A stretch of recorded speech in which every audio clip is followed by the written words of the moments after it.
Welcome to MS Infotech. இந்த வீடியோவில் நீங்கள் என்ன பார்க்க போகிறீங்க அப்படின்னு சொல்லிட்டு பார்த்தீங்க அப்படின்னா, சென்னை மாநகராட்சியோட 50 ஊராட்சிகள் வந்து இணைக்க போகிறாங்க. ஸோ அதனால் என்னென்னு பார்த்தீங்க அப்படின்னா, சென்னையோடைய பரப்பளவு இன்னும் பெருசாக போகுது. ஸோ சட்டமன்ற தொகுதிகளும் அதிகமாகும், மாநகராட்சியும் வந்து அதிகமாக போகுது. ஸோ அதை பற்றியான ஒரு ஃபுல் ஃபுட்டேஜ் தான் இந்த வீடியோவில் பார்க்க போகிறோம். ஸோ ஏன் அந்த ஊராட்சிகளெல்லாம் சென்னை மாநகராட்சியோட இணைக்க போகிறாங்க, ஸோ அப்படி இணைச்சா பீப்புள்ஸ்க்கு என்ன லாபம், கவர்மெண்ட்டுக்கு என்ன லாபம், சென்ட்ரல் கவர்மெண்ட்லேருந்து நம்ம ஸ்டேட்டுக்கு என்னென்ன ப்ராஃபிட் எல்லாம் கிடைக்கும் அப்படின்றத ஒரு ஃபுல் ஃபுட்டேஜ் தான் இந்த வீடியோவில் நம்ம பார்க்க போகிறோம். ஸோ வாங்க வீடியோக்குள்ளே போகலாம்.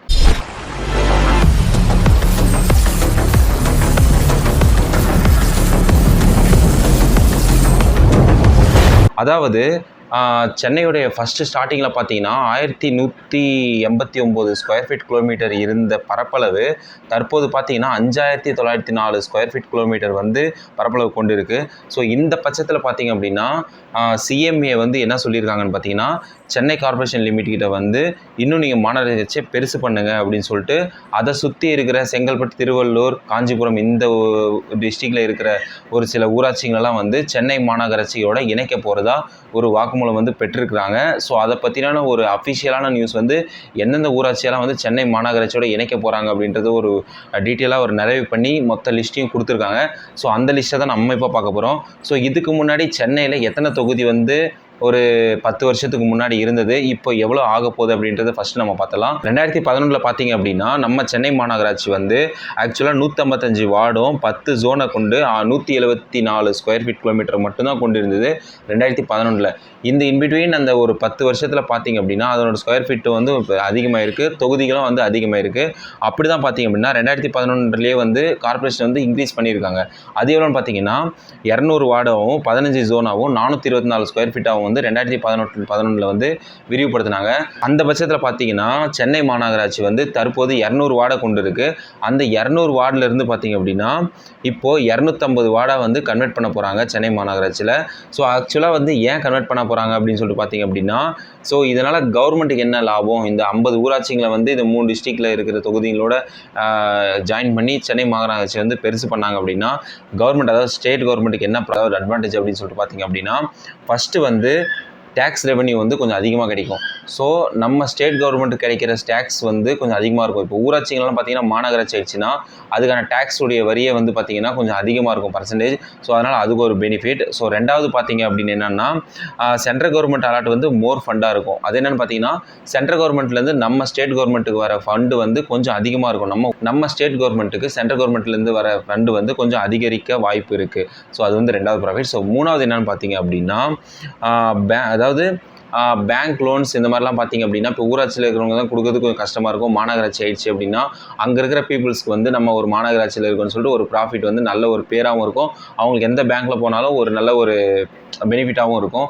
ஸோ லோன்ஸ் இந்த மாதிரி சேங்ஷன் ஆகிறதெல்லாம் பார்த்தீங்க அப்படின்னா ஒரு நல்ல ஒரு பெனிஃபிட்டாக இருக்கும் அவங்களுக்கு. ஸோ அதுதான் இப்போதைக்கு சென்ட்ரல் கவர்மெண்ட்டுக்கும் ஸ்டேட் கவர்மெண்ட்டுக்கும் இன்பிட்வீனில் இருக்கிற அந்த பெனிஃபிட்ஸ் இந்த ஊராட்சிகள்லாம் அதோட இணைஞ்சதுன்னா.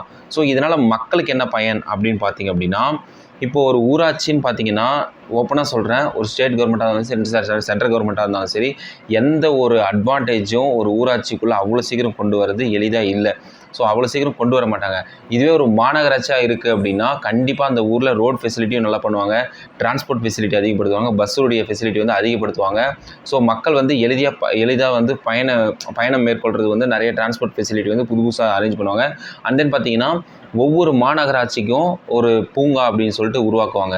ஸோ அந்த பூங்கா அதனால் கவர்மெண்ட்டுக்கும் வரும், பீப்புள்ஸும் பார்த்திங்கன்னா ஒரு ரிலாக்ஸேஷனுக்காக போவாங்க. ஸோ இந்த மாதிரி ஒரு பெனிஃபிட் இருக்குது. ஸோ அதை விட்டு பார்த்திங்க அப்படின்னா மெயினாக வாட்டர் ஃபெசிலிட்டி. ஸோ சென்னையில் பார்த்திங்கன்னா மெயினாகவே வந்து தண்ணிக்கு வந்து ரொம்பவே பஞ்சம், அது எல்லாருக்குமே தெரிஞ்ச ஒரு விஷயம் தான். அந்த பட்சத்தில் ஊராட்சிங்கள் வந்து இந்த மாநகராட்சியோட இணைஞ்சிட்டு அதுவும் ஒரு மாநகராட்சி ஆச்சு அப்படின்னா கண்டிப்பாகவே வந்து தண்ணிக்கு எந்த ஒரு ப்ராப்ளமும் இருக்காது. ஸோ அதுக்கான ஃபெசிலிட்டி வந்து இன்க்ரீஸ் பண்ணுவாங்க. ஸோ இதுதான் மக்களுக்கு ஊராட்சியிலேருந்து மாநகராட்சி ஆனாங்கன்னா பெனிஃபிட். ஓகேங்களா, இதை பார்த்துட்டோம். தென் வந்து பார்த்திங்க அப்படின்னா இப்போ அந்த 50 ஊராட்சி எந்தெந்த தொகுதியோட இணைய போது அந்த ஊராட்சிங்களுடைய நேம் என்னென்ன அப்படின்றது பார்க்கலாம். ஃபஸ்ட்டு வந்து பார்த்திங்க அப்படின்னா திருப்போரூர், செங்கல்பட்டு தொகுதியில் வந்து எந்தெந்த ஊராட்சியை இணைக்க போகிறாங்க அப்படின்னு பார்த்தீங்கன்னா நாவலூர், தாளம்பூர், சிறுச்சேரி, புதுப்பாக்கம், காணந்தூர், முட்டுக்காடு, கோவளம் இந்த ஊராட்சிகள்லாம் பார்த்திங்கன்னா இந்த திருப்போரூர், செங்கல்பட்டு தொகுதியோடு இணைக்க போகிறாங்க கவர்மெண்ட். ஸோ அடுத்ததாக பார்த்தீங்க அப்படின்னா சோழிங்கநல்லூர் தொகுதியோட எதெல்லாம் இணைக்க போகிறாங்க அப்படின்னா மேடவாக்கம், சித்தலப்பாக்கம், வேங்கைவாசல், ஒட்டியம்பாக்கம் இந்த தொகுதி ஊராட்சிகள்லாம் வந்து இந்த சோழிங்கநல்லூருடைய தொகுதியில் இணைக்க போகிறாங்க. அதுக்கடுத்து பார்த்தீங்க அப்படின்னா ஆலந்தூர் தொகுதியில் எதெல்லாம் இணைக்கிறாங்க அப்படின்னு பார்த்தீங்கன்னா முறவசம்பட்டு, ஐயப்பன்தாங்கல், கொரப்பாக்கம், பரமத்தூர், மௌலிவாக்கம், தரப்பாக்கம், கோவூர், பெரிய பனிச்சேரி, இரண்டாம் கட்டளை, தண்டலம் இந்த ஊரெல்லாம் வந்து பார்த்திங்கன்னா அந்த ஆலந்தூர் தொகுதியோடு இணைக்க போகிறாங்க. அதுக்கடுத்து ஸ்ரீபெரும்புத்தூர் தொகுதியில் எந்தெந்த ஊராட்சி இணைக்க போகிறாங்க அப்படின்னு பார்த்தீங்கன்னா மலையம்பாக்கம், கொல்லச்சேரி, கொழுமுனிவாக்கம். ஸோ இந்த ஊராட்சியை வந்து ஸ்ரீபெரும்புத்தூர் தொகுதியோடு இணைக்க போகிறாங்க. மதுரவாயல் தொகுதியோடு எதை இணைக்கிறாங்க அப்படின்னு பார்த்தீங்கன்னா வானகரம், அடையாளம்பட்டு, அயம்பாக்கம் இந்த ஊராட்சியெல்லாம் பார்த்தீங்கன்னா மதுரவாயல் தொகுதியோடு இணைக்க போகிறாங்க. அதுக்கடுத்து பார்த்தீங்கன்னா பூந்தமல்லி தொகுதியோடு எதை இணைக்கிறாங்க எந்தெந்த ஊராட்சி அப்படின்னு பார்த்தீங்கன்னா காட்டுப்பாக்கம், செந்நீர்குப்பம், நசரதப்பேட்டை, பெம்பூர், அகரம்மேல், வரதஜாபுரம், பாரிவாக்கம் இந்த ஊராட்சிகள்லாம் வந்து பூந்தமல்லி தொகுதியோடு இணைக்க போகிறாங்க. அதுக்கடுத்து பார்த்தீங்கன்னா மாதவரம் தொகுதியோட அன்னம்மேடு, மெல்லனூர், மோரை, வடக்கரை, கிராண்ட் லைன், புள்ளி லைன், தீர்த்தக்கரையம்பட்டு, விளாங்கம்பட்டு, அலிஞ்சேவாக்கம், சென்றம்பாக்கம் இந்த ஊராட்சிகளெல்லாம் வந்து பார்த்திங்கன்னா மாதவரம் தொகுதியோடு இணைக்க போகிறாங்க. அதுக்கடுத்து லாஸ்ட்டாக பொன்னேரி தொகுதியோடு எந்தெந்த ஊராட்சி இணைக்க போகிறாங்க அப்படின்னு பார்த்தீங்க அப்படின்னா விச்சூர், வெள்ளிவாயல் சாவடி இந்த 2 ஊராட்சியை வந்து பொன்னேரி தொகுதியோடு இணைக்க போகிறாங்க. ஸோ இதுதாங்க இப்போதைக்கு சென்னை மாநகராட்சி வந்து 50 ஊராட்சிகளை கொண்டு 250 வார்டுகளாக மாறப்போகுது.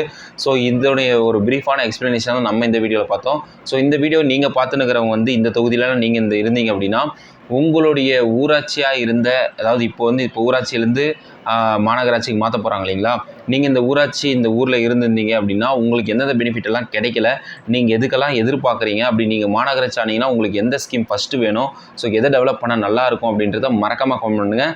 இன்னொரு நல்ல வீடியோவில் சந்திப்போம்.